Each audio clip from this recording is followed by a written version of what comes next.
Hey everyone, how's it going? So what am I working on now? Well, I'm going to change the fan on my Ram 1500. Now, to do this, technically, you are supposed to drain the AC system down or suck it down, recover it, whatever. Because you're supposed to unbolt the condenser from the fan shroud assembly and then basically like do it on a bench. I'm going to try to avoid that. I'm going to try to do it without doing it. I have the equipment to do it, but I know you guys are not going to have this stuff at home. I believe I could do it without going through that hassle. Now let me show you why you're supposed to do it. So here's the assembly here. And you remember me showing you how the fan's just, it's dead, it doesn't do anything. But if you come over here, where the AC lines go in, through here on the one side, it actually goes around the shroud. Now why can't I just cut a piece of the shroud here and here to allow that to slip out? I have no idea. I don't know why I couldn't do it. So it's held in the bottom here. You can see where my finger is. There's rubber pins going down in place, and I think the front just smushes itself in place. So I don't see why I can't do it that way. I think the hardest part is going to be getting this one screw out. Honestly, I think if I just take this cover off the fuse box, I think I can get right to it. Man, I tell you what, it's been raining on and off all day. And I have my Kia outside because I got stuff I got to do to that. I have it jacked up and I've been trying to put a tire on it now for over an hour and a half. And every time I walk outside, it starts downpouring. So I figured, you know what, let me do this now. So with that cover off, let me go and I'm going to cut this shroud. You could use a little hand hacksaw, a sawzall, whatever. Obviously be careful so you don't cut the condenser. But I'm going to go get my little air hacksaw and I'm going to cut that. And we're going to go from there. So right in here, I'm just going to use my air hacksaw. Like I said, you could use a regular, one of those little hand hacksaws like they use in plumbing and stuff like that.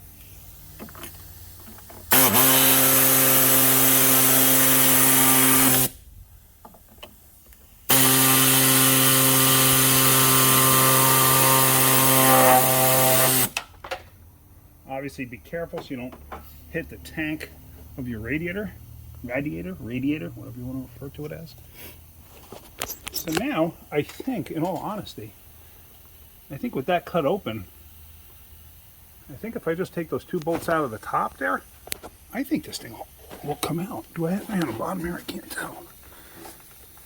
Yes, I do. There's a bolt here. Oh, there's at least one bolt here. What I should do is look at the new one and see what that looks like. So the new one is a Dorman 9. Oh, damn it. I grabbed the seat cushion foam. Hold on one second. I do have the right part. Hang on a second. So foam seat cushions for Chevy Silverados, an 06 work truck, if you need one. That's what that Dorman part was. That's for my other truck. And then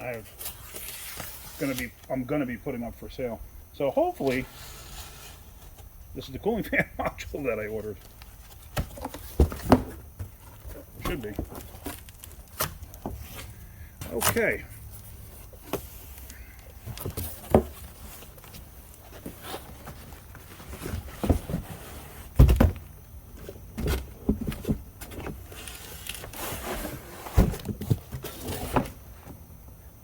So let's try that again.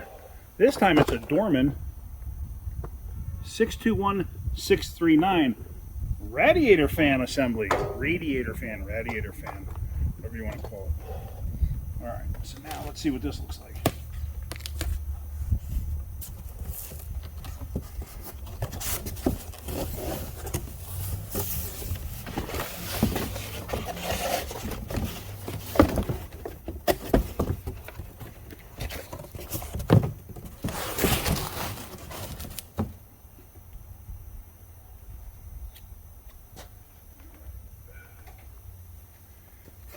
So, interesting thing to note here.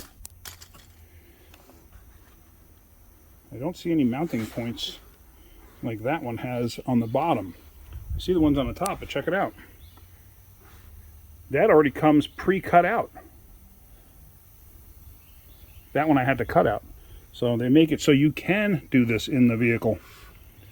Let's see, what else? So it looks, I don't know, I gotta figure this out now, because I thought that the condenser went through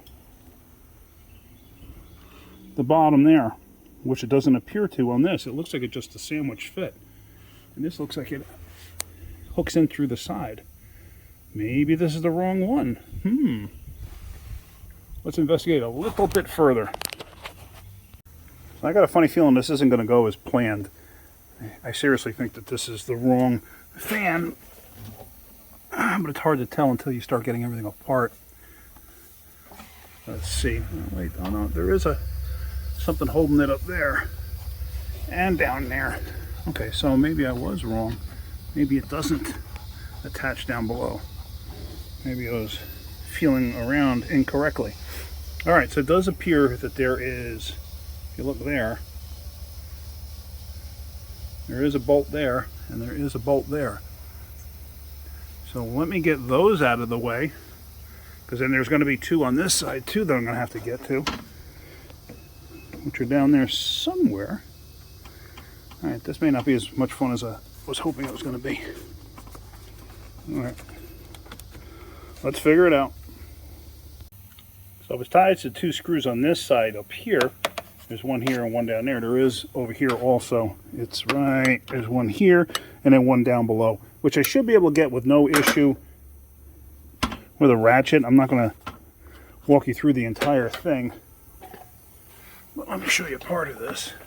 I believe I can get on it this way. You can even get through from the other side, just as long as you're not super hot on the motor. Now these should have a Torx head on them too. Yeah, see, I'm rounding them off slightly because I'm not at a good angle. Let me try going from the other side, or let me get a very short socket on there, or a Torx even. Let me try a shorty socket first.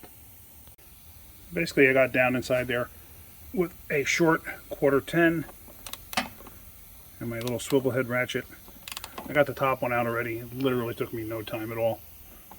So let me get this one out. If they break, they break. And I'll worry about it once everything else is out. One thing you got to be mindful of on the top, it's not that it got jammed, but it was a little tight, because once it came out, it got very close to the radiator. So once it was, I just had to, move that over to the side a little bit. So now the screws are out on that side, the screws are out on this side. The ones on this side were actually easier than the ones on that side, even though I can't see these. They were actually easier to get to. So now, condenser, yeah, see, the condenser just pops out. So let me set my camera into the tripod and see if we can't get this thing out of here. Biggest problem I see too is, see how it tucks down on the bottom? So I wonder if I got to pull this tip on the fuse box out of up here. There's a possibility I might have to do that. But let's see, let's mess with it and see what happens. Alright, here goes nothing. Let's see. I'm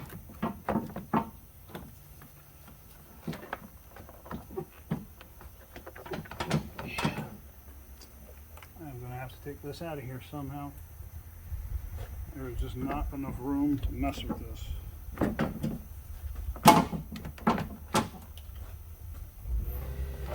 First there appears to be, but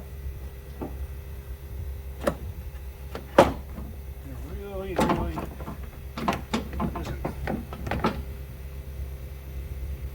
Alright, let me start unbolting this stuff and see what happens. In a moment I'm going to have to disconnect the battery. Let me do that. Let me disconnect the battery. Let me unhook this, get a few things out of the way over here, and then we'll go from there. Actually, what I just did was I finagled it, and I was able to basically pull it up to this point without taking the battery tray and all that other stuff out. Now, assuming I can get this off of here, it's still wrapped around that AC line, so hopefully it'll come off. Now I understand why they want you to, there it goes. Now I understand why they want you to take the AC system and suck it down and recover it and everything else. So, alright, now with that off, let's go ahead and put the new one in place. And what I've just noticed is they actually trimmed off part of the bottom of the shroud here. On the other one, it comes straight out. So I'm wondering if they do this on purpose to give you a little more room.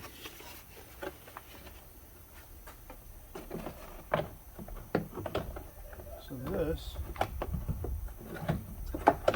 should tuck in. It's, I know I probably make it look super easy, right? It's kind of a pain. And the problem is the way this line runs, it's like you got to be right on the money to get that thing where it needs to be.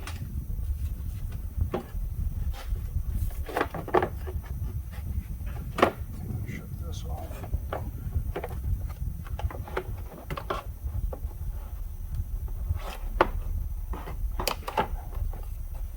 Now we have some wires over here you got to be mindful of. Goes out of the way.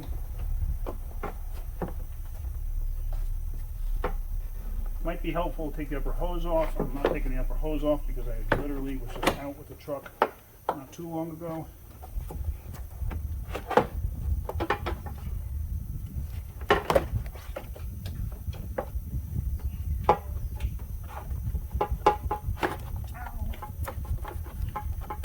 Heard that crushing noise? That was my finger.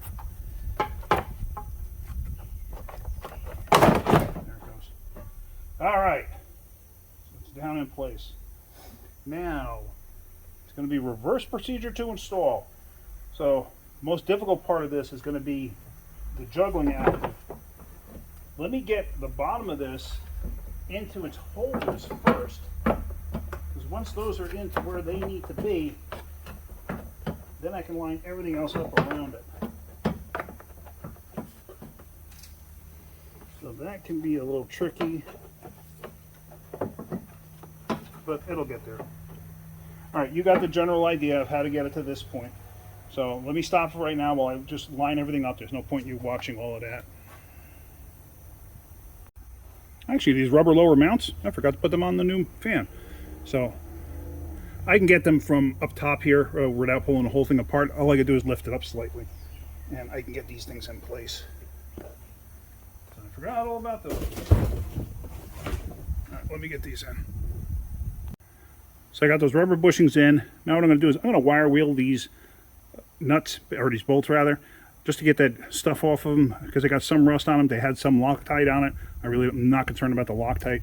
So let me wire wheel these and we're going to get these in place. When you go to catch these bolts, make sure you catch them all first. Catch each and every one of them before you tighten them down. Because you wind up catching them and then you tighten it down and you didn't catch the other ones, you could fight yourself to no end trying to get it in place. So it's just makes your life that much easier to catch them all first. The ones on this side are a little tight to get to. And this fan shroud is a little different than the one that came out. Not that that's a bad thing. Now I'm trying to figure out where in the world this access is over here.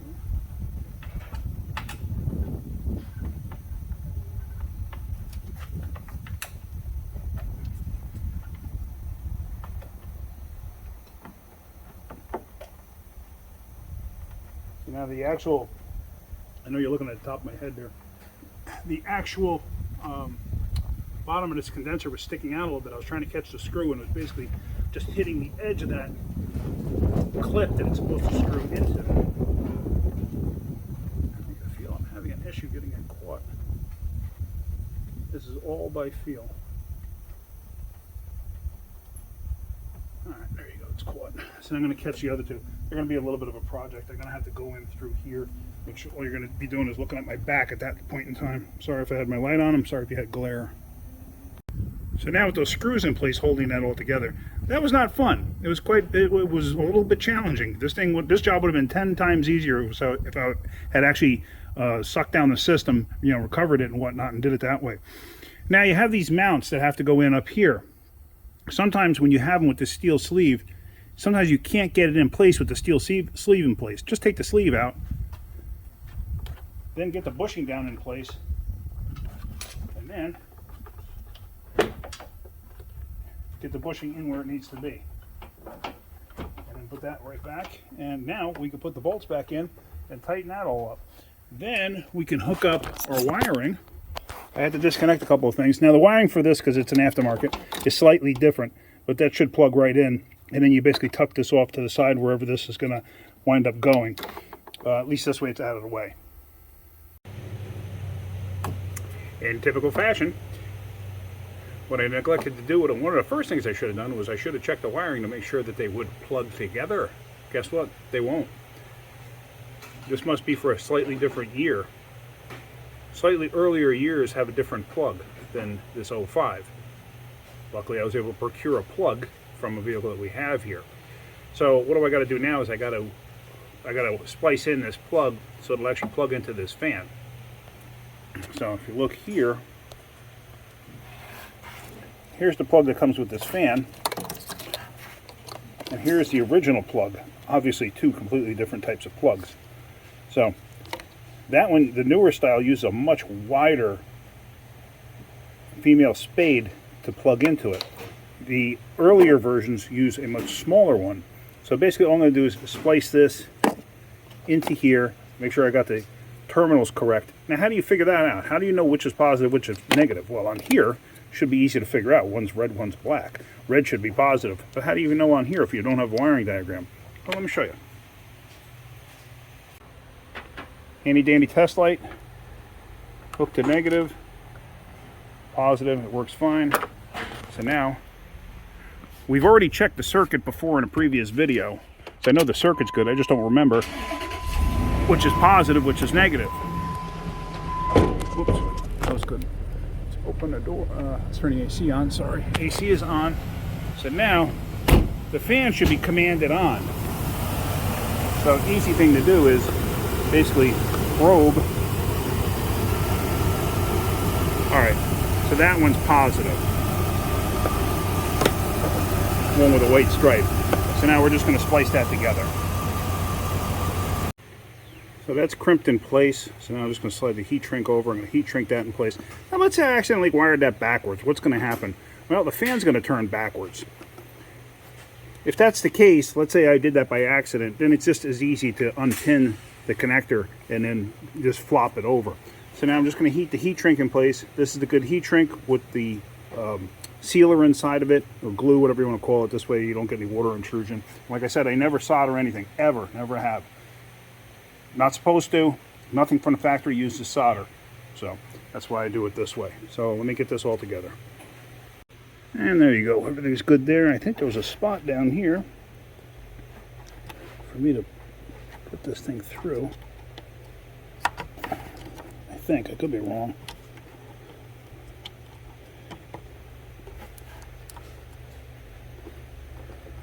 I guess not. I guess the hole's not big enough in there. All right, I'm going to wind up having to zip tie this thing out of the way. Let me see what I can do here. There we go. Wiring zip tied out of the way. It's not going to hit nothing.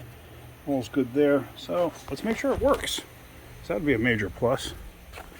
Now that it's getting warmer outside, it's nice to have AC. Not that I didn't have AC, but when I was sitting there idling, the AC would shut down. Perfect. So now the AC, instead of building up so much pressure that the system would shut down, now what will happen is the fan will keep running and it'll keep the condenser cool. This way, when I'm sitting there idling, it'll stay working. Because the other thing too is the blend door and the temperature door are broken. So I got to fix those. So when it's on cool, when it's set to max cold or whatever, there's still a touch of heat that comes in. It gets it down to like 60, which is fine for me for right now. But obviously I'm going to want to straighten that out and fix that. But that's for a future job. But at least that part of it's straightened out, so now I can actually sit and idle and have AC still. So, all right. Hopefully you got something out of that. If you did, hit that like button. If you could, please subscribe. All right, guys, have a great day. Keep wrenching.